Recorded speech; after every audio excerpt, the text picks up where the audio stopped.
Yeah, as I mentioned in the presentation, it has to be, again, like the whole system working. So we don't have to address one issue of capacity development rather than the other. We have to identify our partners. We have to identify our target groups of training, our regions, our modalities of training, our content of the training, the structure that's going to perform all this function, and get all of this integrated together to develop actually the impact that we want to achieve on the ground.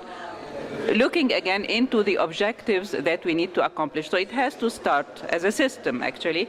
Managing capacity development as a system has to start from defining well our vision and mission and goals and what we want to achieve, then developing the procedures, the processes, and the tools that we are going to use in achieving these, heading into our outputs and outcomes and the impact that we want to achieve on the ground. And for all of this to happen, we need to have a representative from the different partners in this very specific CRP, the dry land systems, to work together on identifying the different elements that go into, like the inputs, the processes, and the outputs that go into the development of this system of capacity development to achieve the needed results.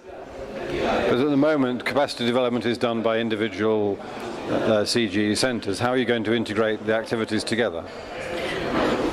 We are not going to integrate all the activities, everything that's happening in every center with everything that's happening with all the other centers. We are going to pick, again, based on one. That's why a strategy needs to be developed. It's very important to start with a strategy, because once we have a strategy, we know where we are and where we want to go, and we can develop the means and the tools again, and select, actually, not develop, because they already exist in different centers. That's the wealth of knowledge and practices that I refer to, but select from these what fits into, again, like implementing our objectives and reaching and our outputs and outcomes. So this would be the thing, like developing first, agreeing on what we want to do, and seeing from every center what is the edge in this center that can fit into our plan and help us reach our goals.